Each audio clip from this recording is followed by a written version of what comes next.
Okay, so update lang tayo sa order ni Boss Rolly. Ay, hindi pala. Kay Rodel. Ano ba? Rodel ba tawag pangalan niya? So ito guys, okay na. So yung pares niya ay napinturahan na. Naputi na lang. So ano lang, pintura na lang yan at para maka alagwa na tayo.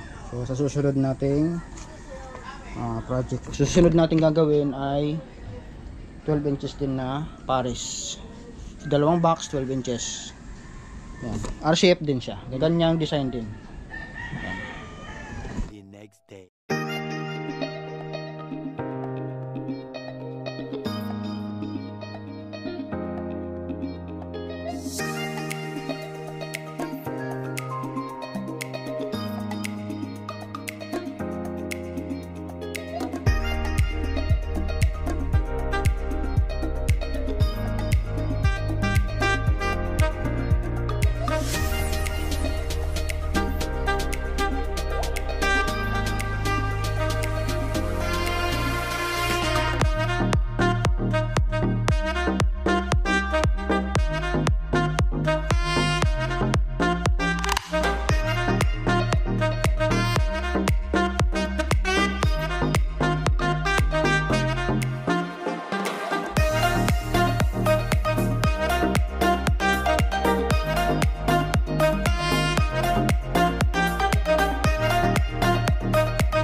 Okay, tapos na.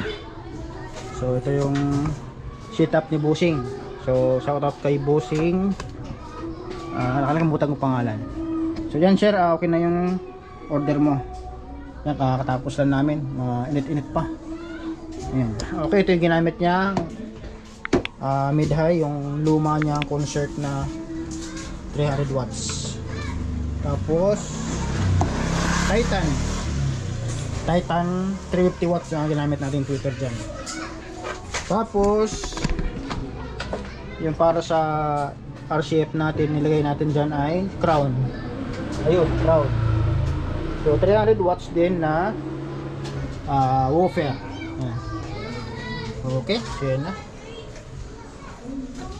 Tapos gumamit din tayo ng horn dyan na 10 by 10. Ito ba? 7.5 pala. 7.5 by 6. Ayan. Okay. Yan, binding post ang ginamit natin terminal dyan. Hindi pala, post on yata ito eh. Post on. Ayan. Okay, so ang check natin gamit ang 5 buto. 5 buto lang.